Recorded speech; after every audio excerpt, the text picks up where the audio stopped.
আসসালামু আলাইকুম এভরিওয়ান, আশা করছি সকলে ভালো আছেন। না আজকে আমি আপনাদের সাথে শেয়ার করব আলু এবং মটরশুঁটি দিয়ে কিভাবে নাস্তা তৈরি করা যায়, সেটা আজকে শেয়ার করে দেখাবো। আশা করছি আপনাদের সকলের কাছে আমার আজকের সহজ রেসিপি ভালো লাগবে। আর আমার আজকের সহজ রেসিপি যদি ভালো লেগে থাকে তাহলে অবশ্যই আমার চ্যানেলটিকে সাবস্ক্রাইব করে পাশে থাকা বেল আইকনে ক্লিক করে নোটিফিকেশন অন করে রাখবেন, তাতে আমার সমস্ত নিত্য নতুন রেসিপির ভিডিও পেয়ে যাবেন। আর এই নাস্তাটি বানাতে কিন্তু মাত্র 10 থেকে 15 মিনিট সময় লাগবে, খুব বেশি কিন্তু সময় লাগবে না। তো চলুন দেখে আসি আলু এবং মটরশুঁটির নাস্তা কিভাবে তৈরি করব।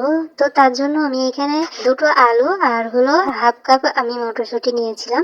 নিয়ে খুব সুন্দর করে ধুয়ে তারপর আর কি পরিমাণ মতো পানি দিয়ে সিদ্ধ করে নিব। তো আলু এবং মটরশুঁটি যখন সিদ্ধ হয়ে যাবে তখন আমি অফ ক্যামেরায় আর কি মটরশুঁটিটা বেটে নিয়েছি আর হলো আলু গ্রেট করে নিয়েছি। তবে আপনারা ব্লেন্ডারেও কিন্তু আলু এবং মটরশুঁটিটা ব্লেন্ড করে নিতে পারেন। তো দেখতে পাচ্ছেন আলু মটরশুঁটি আমি খুব সুন্দর করে ম্যাশ করে নিয়েছি। আর এখানে দুটো শুকনো মরিচ নিয়েছি।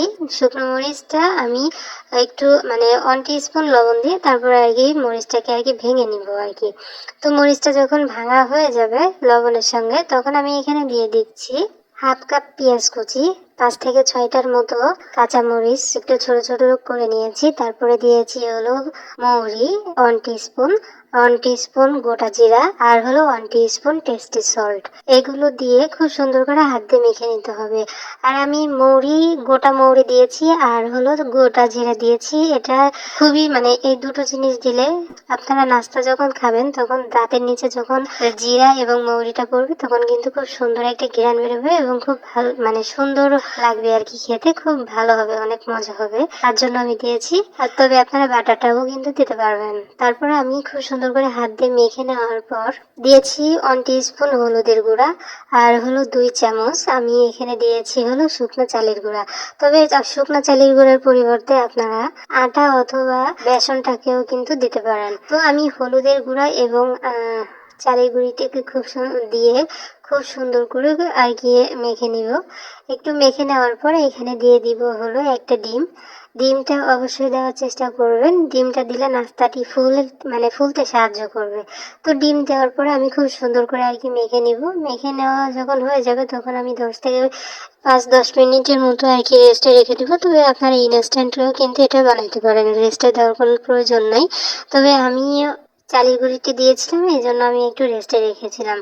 তো আমি 10 মিনিট পরে চলে এসেছি চুলায় একটা কড়াই বসিয়ে দিয়ে আমি পরিমাণ মতো তেল দিয়ে দিয়েছি। এখানে তেল দিয়ে আর কি গরম করে নিতে হবে, পর্যাপ্ত পরিমাণে গরম করে নিতে হবে। তো আমি নাস্তার একটু সাইড থেকে আর কি দিয়ে দিচ্ছি, যে আসলে দেখছি যে তেলটা কতটুকু গরম হয়েছে। তো তেলটা যখন পরিমাণ মতো গরম হয়ে যাবে তখন আমি এখানে ছোট ছোট বলের মতো শেপ করে তারপর আর কি তেলের মধ্যে দিয়ে দিচ্ছি। তবে আপনারা চাইলে যে কোনো শেপের কিন্তু তৈরি করে নিতে পারবেন, তাতে কিন্তু কোনো সমস্যা হবে না। তো দেখতে পাচ্ছেন আমি বেশ কিছু নাস্তা দিয়ে দিয়েছি তেলের মধ্যে। এখন খুব সুন্দর করে আর কি এক পিঠ যখন হয়ে যাবে তখন আর এক পিঠে উল্টিয়ে আর কি ভেজে নিতে হবে। নাস্তাটি উপর থেকে একদম মুচমুচে এবং ক্রিস্পি হবে আর ভিতরে কিন্তু নরম থাকবে, তবে সিদ্ধ হয়ে যাবে কিন্তু, এটা খেতে আবার ভয়ের কোনো কিছু নাই। আর নাস্তাগুলো কিন্তু ফুলে একদম ডাবল হয়ে গেছে, আপনারা কিন্তু দেখতে পাচ্ছেন এটির মধ্যে। আর নেড়ে চেড়ে তারপরে আর কি নাস্তাগুলোকে হয়ে নিতে হবে। তো দেখতে পাচ্ছেন আমার নাস্তাগুলো কিন্তু হয়ে গেছে। এরকম কালার করে নিতে হবে, উপর থেকে এরকম কালার করে নেবেন। আর নাস্তাগুলো কিন্তু ফুল আছে, আপনারা কিন্তু দেখে বুঝতে পারছেন। তো ডিমটা অবশ্যই দেওয়ার চেষ্টা করবেন, ওকে। আর বাড়িতে অবশ্যই ট্রাই করবেন। নাস্তাটা কিন্তু অসম্ভব মজা হয়েছিল। যে যেখান থেকে দেখছেন অবশ্যই আমাকে একটু সাপোর্ট করে সাথেই থাকবেন।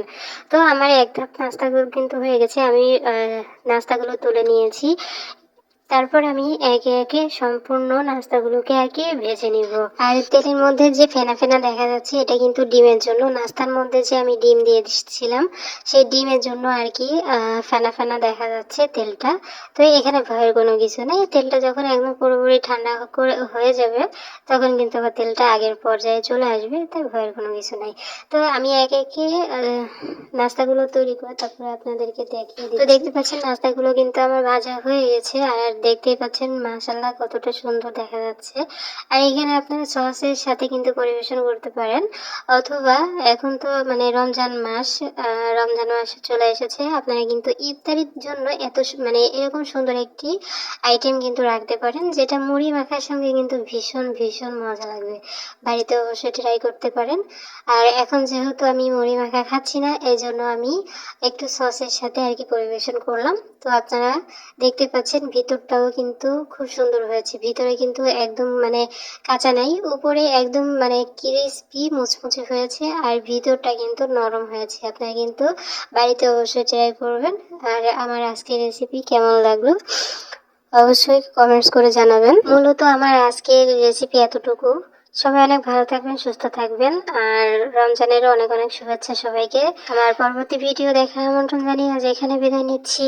আল্লাহ হাফেজ।